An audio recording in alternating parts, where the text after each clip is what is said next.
You know, the Sacramento Kings, they just...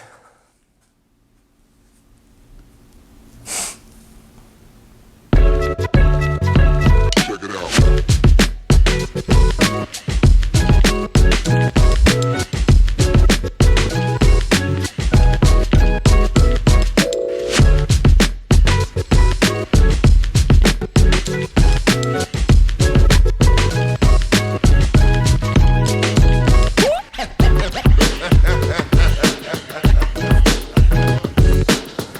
What's up, Kings fans? Welcome to episode 16 of the Royal Report with Calvin and Barry. It is official, the Sacramento Kings suck. After going on a 5-game losing streak and losing all 4 games this week, I think it's pretty certain the Sacramento Kings are out of the playoff picture. They might just make it into that playoff tournament. However, the odds are stacked against them. All my Sacramento Kings fans out there, I hope we can all stick together. We can hurt together. We can grow together. Hit that like and subscribe button, guys. Better luck next year. Yes, better luck next year. But we're happy to be here on episode 16 of the Royal Report. Thank you, as always, for watching out there. Thank you for your support. We ride together, we die together as Kings fans, and that certainly is no more true than it is this week. On today's show, is Luke Walton headed back to his alma mater, leaving Sacramento? Barry and I will break down which Sacramento Kings team will show up for the final month of the regular season. And on a positive note, fans are going to be allowed back at Golden One Center coming up real soon. But of course, we begin as always with highlights from around the league. There were a ton of blowouts in the association this week, and none was more impressive and emphatic than the Toronto Raptors' beat down of the Golden State Warriors. The Warriors lost that game by 53 points. Of course, they didn't have Steph Curry, and Draymond Green was a late scratch right before the game. However, they trailed by as many as 61 in this game, which is no excuse for an NBA team. I don't care who you're putting out on the court. The Warriors simply couldn't get anything going. They were outscored by Toronto 46-14 in the third quarter alone. And if you're hearing that for the first time, it's not a mistake or a typo in any way, shape, or form. Hopefully the Warriors can rebound from that loss. It was an epic one. The Kings and the Warriors seem to be locked in a tight race now for one of those final play-in tournament spots, either 9 or 10 most likely. In other blowout news, the Utah Jazz continue their red-hot tear over the course of the NBA. They set a new NBA record, breaking the record previously held by the Golden State Warriors for 3-point field goals made in one half. They hit 18 threes the other night against the Orlando Magic in the first half. They shot 18 for 31. I'm not sure which is more impressive, the fact that they made 18 or they attempted 31 in one half. They were so hot from deep that even the Utah Jazz announcers were urging Rudy Gobert to put one up as the half ended.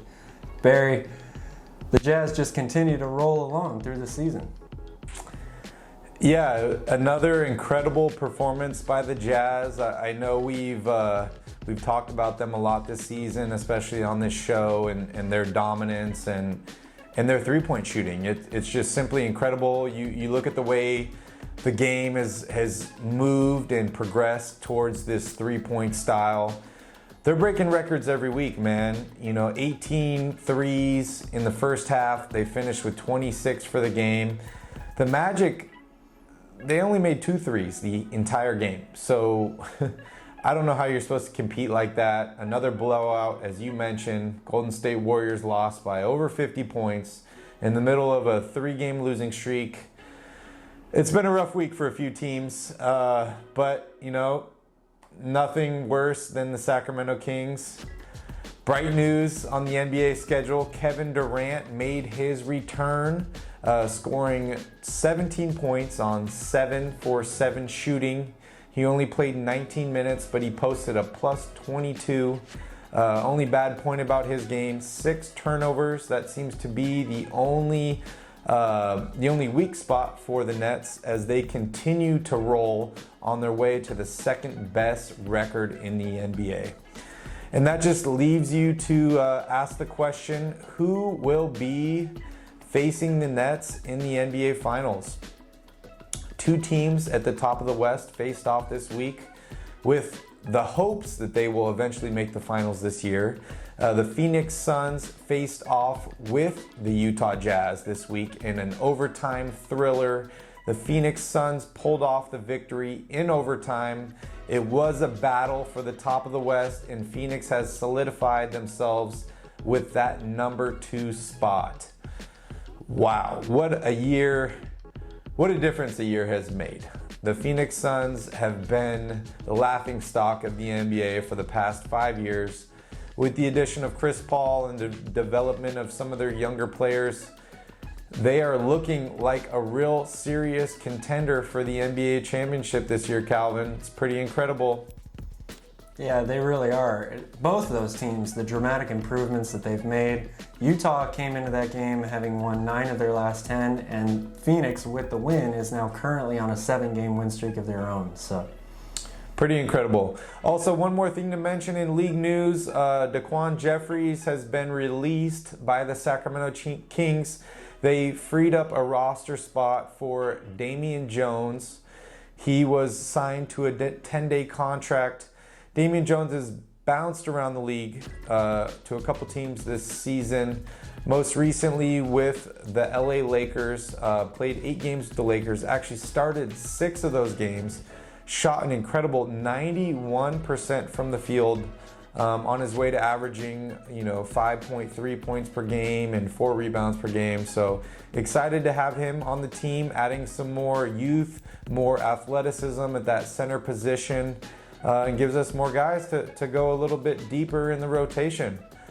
We're going to take a quick commercial break, and we'll be right back with your Sacramento Kings Weekcap. Turnover right there by the Kings as Josh Jackson on cue finds it and just handling the basketball. Stop it already. And Isaiah Stewart out of the... What's up, guys? We're back. Another rough week as a Sacramento Kings fan as the Kings drop all 4 games this week. Definitely some big missed opportunities. It has been a rough week. Oh my God. What are we doing? What are we doing? Very exciting start to the week with a matchup against the LA Lakers, missing their 2, arguably 3 best players in LeBron James, Anthony Davis, and Andre Drummond. The Sacramento Kings simply did not show up, allowing 30 points to Kyle Kuzma. They allow the Lakers to shoot over 50% from the 3 while shooting a 28% from 3 by themselves. What a rough week. Followed up with a back-to-back against the Milwaukee Bucks. No Giannis Antetokounmpo. No victory for the Sacramento Kings. Calvin, what the hell is going on? yeah, you really took the wind right out of the sails as every Sacramento Kings fan, I'm sure, felt watching the Kings play this week. This may have been the worst week of the season thus far for the Kings. It's been a very up and down season, but it's hard to remember a week that it was more disappointing than this one, with losses to teams like the Minnesota Timberwolves and the Detroit Pistons last night. I just attribute it to the 3 things that we've really harped on all year long with Sacramento, and that's consistency, defense, and youth. I feel like this team, the fact that they are a young team, really, when they get into these negative patches during the season, it has a huge effect on them. I think a team that has some real strong veteran leadership, the easy example is LeBron James. I realize not every team is lucky enough to have LeBron James on their team, but if LeBron is on your team and you lose 2 or 3 in a row, him coupled with the other veterans on the team, they're able to compartmentalize, really sit down and figure out what the root issue is, and they don't overreact either. They're able to go out after that and salvage a win here or a win there to break up that losing streak and get a team back on the right track. This team is very obviously frustrated. They're emotional. That was very much on display in the game against Detroit when they really just couldn't get anything going right from the beginning. They had already lost a bunch of games in a row before that, and things just kind of spiraled out of control for them. So, De'Aaron Fox is supposed to be that leader on this team. I think that he is somebody who can mold into that role, but the fact that they have very little veteran leadership around them, outside of a guy like Harrison Barnes, who's won a championship, really plays a big factor or big role on this team and how they are so up one week and so down the next week. Yeah, it's really incredible. This team, they look like a playoff contender one week, and then all of a sudden the next week the wheels fall off the ride, and it's just incredible. It has been an extremely painful week. I can't even identify the most painful moment this week. If it was ex-King Corey Joseph scoring 24 points for the Pistons, defeating the Kings, or the Kings losing to a Minnesota Timberwolves team that is finally healthy, yet their starters have played less than 20 minutes together collectively, or losing to a Milwaukee Bucks or a Lakers team missing their best players. So really rough week for the Sacramento Kings. They need to figure it out. Unfortunately, I think this might be the nail in the coffin for them. And maybe I'm just emotional here, but I don't know how you come back from a loss to the worst team in the league. Well, the key thing is they're running out of time, right? It's now closing in on mid-April. That means we've got about a month left in the season. They've been on this roller coaster ride all year long. So what is to make you believe that they're going to right the ship now or make any of the major changes necessary to fix all of their problems? Because their problems are many, as we've discussed ad nauseum on this show. So it's been a really, really tough week if you're a Sacramento Kings fan. When we come back, we're going to take an even closer look to just why the Kings are so good one week and so bad the next week. And two more things I wanted to mention real quick before we cut to break. The Kings only scored 94 points against the LA Lakers this week. There's only 3 times this season they scored less than 100 points, and they lost all 3 of those games. And they also gave up 129 points this week to the Bucks. So you're not going to win that game. I know Dante DiVincenzo was a trade target for the Kings this offseason. He almost posted a triple-double. So another sour moment for us Sacramento Kings fans. But we're going to take a quick break, and we'll be right back. Picking up his defense on Fox. Harkless with a nice show. Goal! Welcome back. The Sacramento Kings continue that up and down ride of a regular season that we've been talking about, and lately it is on a downward trend. But why is it that the Kings look like a playoff team one week and one of the worst teams in the league the next? A lot of it we've already mentioned on this show and in other shows, youth and experience, but overall the biggest key for me is defense. Defense is the one thing that is separating this team from being not just a playoff team, but a really good team in the NBA. Their offense, we've talked about it a lot, they're one of the better offensive teams in the league. They're 6th in the league in scoring. De'Aaron Fox has really turned into one of the premier players in the NBA. Tyrese Halliburton's having a Rookie of the Year type season. Rashawn Holmes is posting career highs in almost every statistical category. However, they can't get over the hump because they can't stop teams. And defense is really a simple concept when you break it down. It's all about effort. You can coach, you can scheme, you can game plan, but when you're out there on the court, it's about giving effort night in and night out. And I realize that's a hard thing to do at the NBA level for an 82-game season. But these guys are young, and they have to just make themselves do it. There's no other way around it. When you're playing defense, it's all about will and determination to want to stop the other player. Of course, there's team concepts that are involved in that, but it's really that simple. And not just the Kings, but a lot of NBA teams suffer from the crippling effect of not giving enough effort on defense. And it may just be that it's a long regular season. They're trying to make their way through it, trying to stay healthy, that sort of a thing. But when you're in the situation that the Kings are in, where every game is like a playoff game, you got to perform that way. So while they do have those weeks where they look great, De'Aaron Fox is really consistent now. You know what he's going to give you night in and night out. The only real weak point, I would say, in their offensive game would be Buddy Hield. And of course, he's definitely the weak point on defense, but he's too inconsistent, forcing a lot of shots. We know he's going to put up threes, but when he struggles, he often takes bad threes to try and get himself back into a rhythm, takes the Kings out of their offensive out of their offensive flow, and that only adds to bad defense because they're a terrible transition team. So if they miss a shot, they're already in a bad position getting back on D, Barry. Yeah, if I were to name two biggest issues with the Sacramento Kings this season, my number one issue is going to be consistency. As I mentioned, they scored less than 100 points in 3 games this season. They lost all 3 of those games. And they've also given up over 120 points on multiple occasions. We talked about it early on in the season, how the Kings were on track for the worst defensive efficiency of all time. They were giving up over 120 points a game. Since then, they've gotten a little bit better. However, this week they did give up 129 to the Bucks. So consistency for me is number one.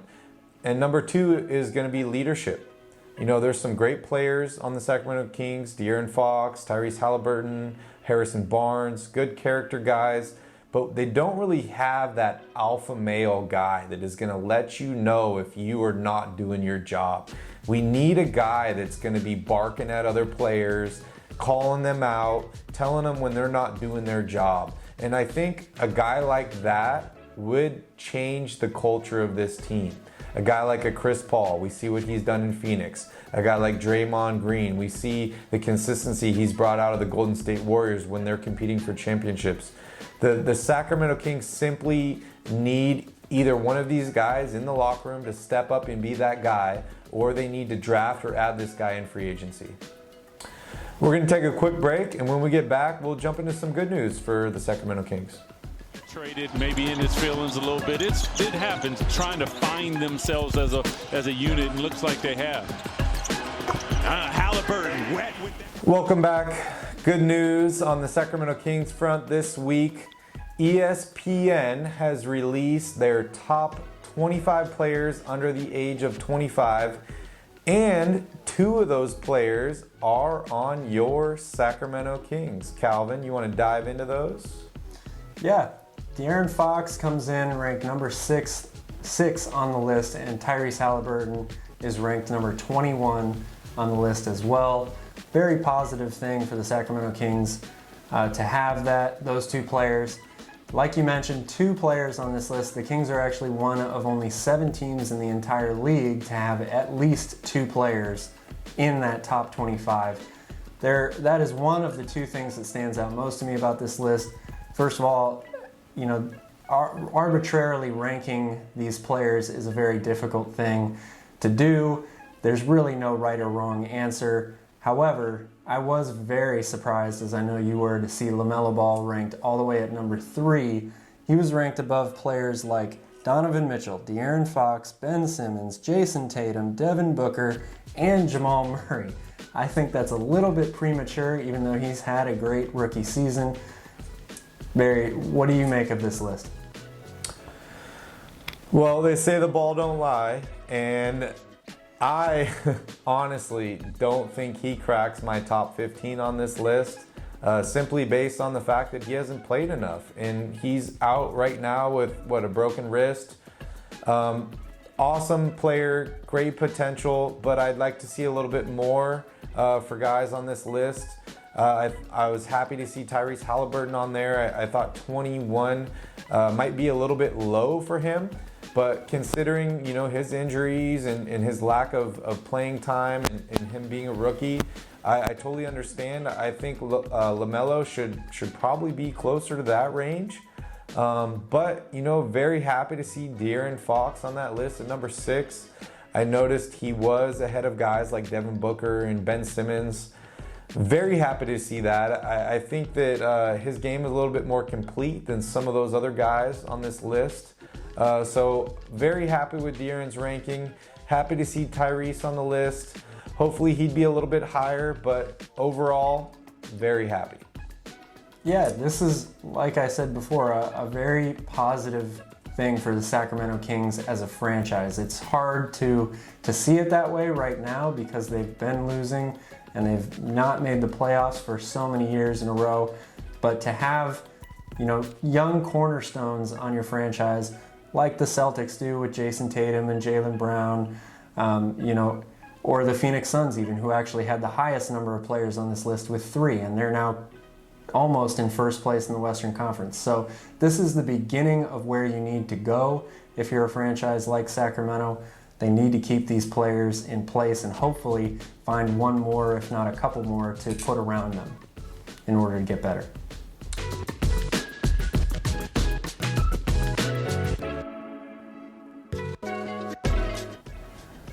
Welcome back, Kings fans. I hope you're ready to attend a game at Golden One Center because you will be able to very, very soon. California state officials have just announced new guidelines that will allow venues, stadiums all across the state to allow fans back, of course, following coronavirus protocols and at limited capacity, but it begins April 15th.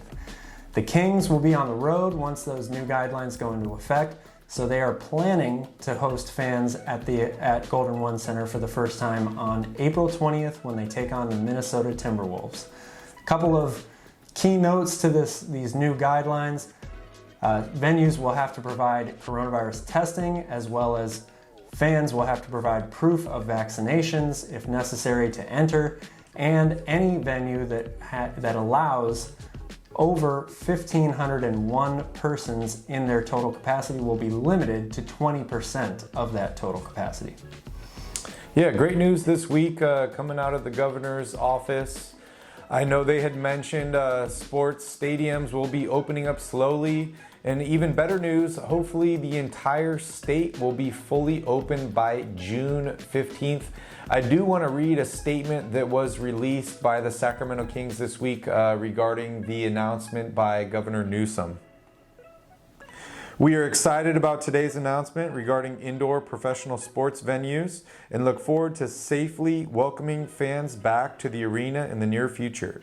On behalf of the entire organization, we thank Governor Newsom, state and county public health officials, and the NBA who have worked tirelessly to mitigate the spread of COVID-19, providing prevention guidelines and protocols, and for collaborating to create a robust health and safety plan that enables guests to return to Golden One Center.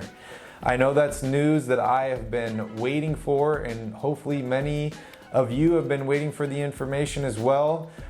I personally hope to be at that game on April 20th, and I hope to see you there. We'll be right back. With the strip, shot clock down, Tyrese running, Tyrese.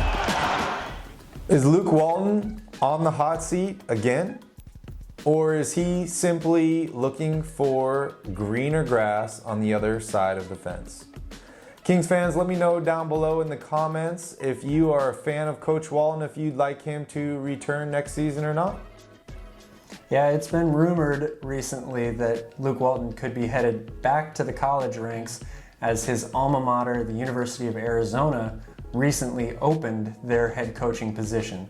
However, Luke Walton is on record saying that he would much rather stay in Sacramento. I want to read a direct quote from Luke in response to the opening at Arizona, saying, quote, "No interest. I love Arizona. I think Sean Miller did an amazing job there in his time. I have a job. I have a job I love. I have a group I love working with. I'm very committed to being here in Sacramento." He seems to be very motivated by the notion of unfinished business in Sacramento and seems determined to turn things around and make the final push to getting the Kings over the hump and back into the playoffs. You know, De'Aaron Fox has said he was actually on the jump this week talking about his relationship with Coach Walton and the direction of the Sacramento Kings. He is a big fan of Luke. They have a great relationship, and De'Aaron simply does not want Coach Walton fired. I know many Kings fans have rallied for Walton's firing. Even myself, a few weeks ago, we were in the midst of a losing streak, much greater than the current one. I think we were at like 8 or 9 games at that point, and I was calling for Coach Walton to be fired. But, you know, unfortunately, that's not my decision. That's not any of our decisions. That's really up to Monte McNair and Ranadive if he chooses to keep him. I know he's under contract for 2 more seasons, and that might come into play. The Kings have lost a lot of money during this pandemic. And, you know, who wants to pay 2 coaches at the same time?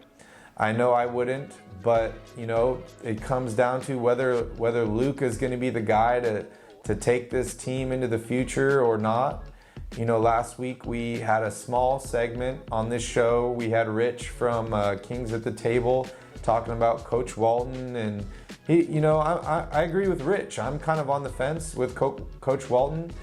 If he came back next year, I wouldn't be super disappointed. If he was fired, I wouldn't be super disappointed. But there are quite a few guys I would be looking to hire as a replacement, Mark Jackson being one of them. But as of right now, Coach Walton is the coach of the Sacramento Kings. The players love him, which you like to see. And hopefully we can go on another winning streak here. Yeah, a vote of confidence from a guy like De'Aaron Fox obviously is going to go a long way. And like you mentioned, there are a lot of extenuating circumstances around the position of who is the head coach of this team. However, I will say time is running out for Luke Walton. This is not obviously totally up to him. The team, we felt like as a whole underachieved last year. It is pretty apparent that they're underachieving this year as well. So how much longer do you let it continue before you decide to make a change? That's a question for Monte McNair and his staff. And ultimately, I think a lot will ride on the final month of this season to see how the Kings finish it out. We'll be right back, guys, and we're going to break down or revisit the Buddy Hield for DeMarcus Cousins trade from 2017. There's the contact, and once he heard the whistle, Cousins. Beautiful ball by DeMarcus Cousins. February 19th, 2017 will go down in Sacramento Kings history as the moment they traded disgruntled franchise center DeMarcus Cousins to the New Orleans Pelicans. This trade was centered around Buddy Hield, Langston Galloway, Sacramento Kings favorite Tyreke Evans, and a first-round draft pick, which ended up becoming pick number 10 and was then flipped to the Portland Trailblazers for 2 first-round picks, which ended up becoming Harry Giles and Justin Jackson. I know I, for one, was a big fan of Boogie Cousins, not his attitude, but his play style and his athleticism and game. However, I was on board with this trade because I felt like the Kings had peaked. I felt like the culture needed to be redone, and I felt like there was no way moving forward with the current roster. That goes to look back at this trade. It's hard to tell who wins a trade in the short term, so we are looking back 4 years later. Calvin, who won this deal? Well, first of all, I think it's funny that you mentioned those things like the team has peaked, the culture needed to change, it was time to move on. Sounds like some things that we were saying just a couple of weeks ago at this year's trade deadline, and yet here we are again. But going back to the DeMarcus Cousins trade, you know, it's easy to say that the Kings won this deal in hindsight, but that's only because of the fact that DeMarcus Cousins ended up getting hurt multiple times after he left. There obviously is no guarantee that he would have sustained those same injuries had he stayed in Sacramento, but the fact that he wasn't on the court and Buddy Hield is kind of the short-term answer for me to say that the Kings won. However, while Buddy Hield has been here, he's been inconsistent with his play on the court. He's been unreliable at times. That's not even mentioning his defense. So, there's really no clear-cut winner for me in this deal, and that's apparent in today's standings. The Pelicans and the Kings are separated by mere games. They're both on the outside of the playoff picture looking in. Neither team has really improved their overall standing in the Western Conference or in the NBA altogether. It's unfortunate that DeMarcus hurt himself, rupturing his Achilles while he was in New Orleans. They then had to get rid of him. Anthony Davis decided he wanted out as well. They were able to get Zion Williamson out of all of that, but that's a long list of connect the dots for me to say that New Orleans ended up winning that particular deal. I think it's overall a wash. Yeah, I agree with you. I think the Kings might be a slight winner in this deal, considering they still have two players on their roster from this deal, and Cousins is long gone from New Orleans. But, overall, both teams are in the same position they were before they made this deal. Maybe worse positions, So you look at Tyreek Evans, not on the Kings. Kings got zero value for him. Langston Galloway, zero value. Harry Giles, zero value. Justin Jackson was flipped for Harrison Barnes. So the Kings basically have Harrison Barnes and Buddy Hield. That's what they got for DeMarcus Cousins. It's obvious that DeMarcus Cousins was more talented than any of the players the Kings received. But as you know, the best ability is availability, and DeMarcus Cousins simply has not been available. He did win a ring with the LA Lakers this year, although he did not play a single game of the regular season or the playoffs. And, his failed ring-chasing attempt with the Golden State Warriors ended with a Toronto Raptors championship. So I'm going to say it's a wash overall, considering both teams are still in the same position they were when this trade happened. We're going to take a quick break, and we'll be right back with Cowbell questions.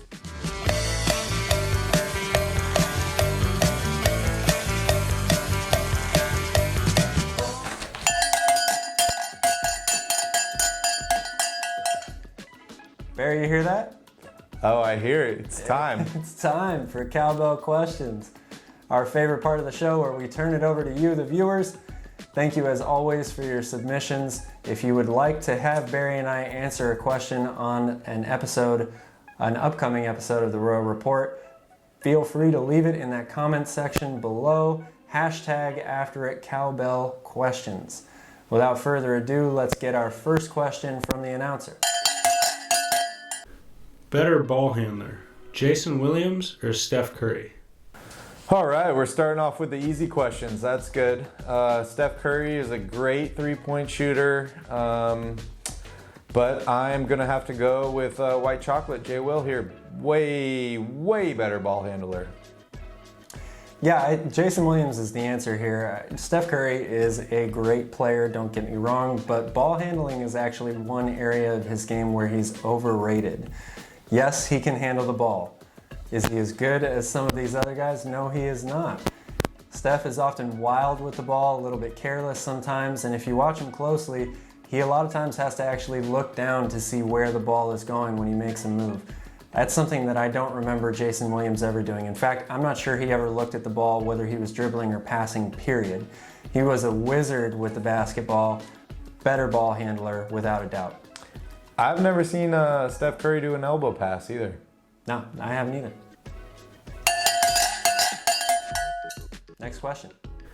Brighter future, Sacramento Kings or New Orleans Pelicans? This is a tough one, a very tough call. Both teams, as we mentioned in an earlier segment on the show, are in similar situations currently. They both have franchise pieces, the Pelicans and Zion Williamson, the Kings in De'Aaron Fox. They also have great complementary players like Brandon Ingram and Tyrese Halliburton. However, the combination of all of that hasn't yet resulted in great success for either team.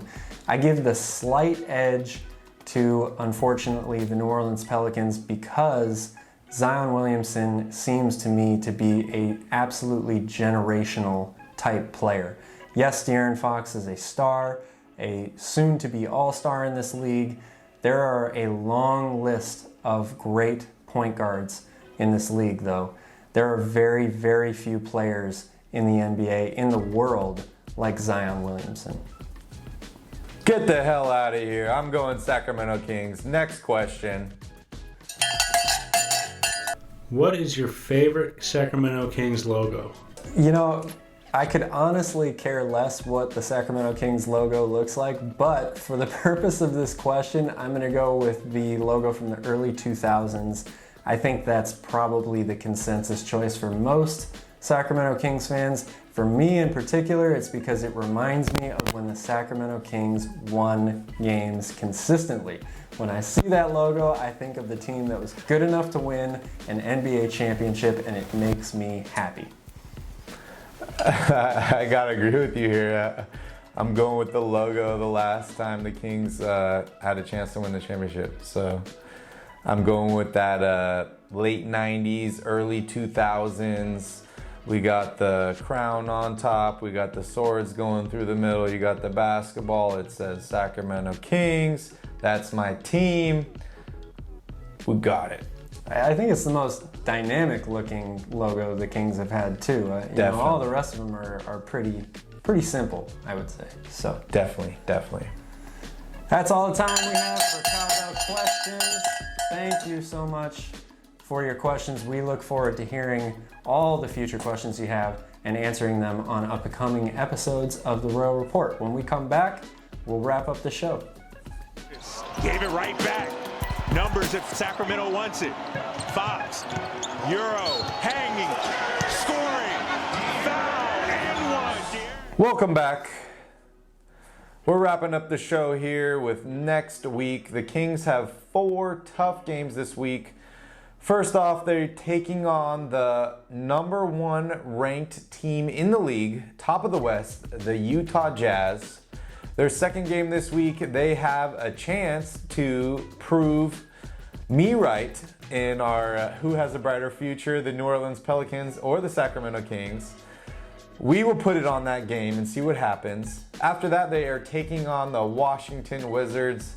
The Wizards have been all over the place. We know for one thing, they do have Bradley Beal. They do have Russell Westbrook. There are a ton of question marks after that. In the last game of the week, they are taking on the second best team in the West, who recently beat the Jazz, the Phoenix Suns. Chris Paul is on a tear. He is proving that he is old, but he is still willing to make the playoffs. Calvin, how many games are the Kings winning this week?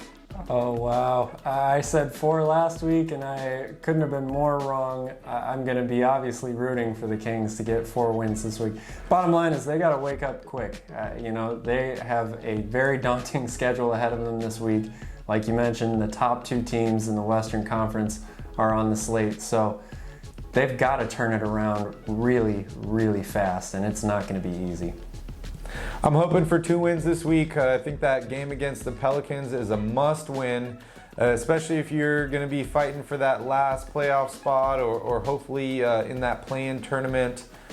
I think the Kings can go 2-2 or 3-1 this week.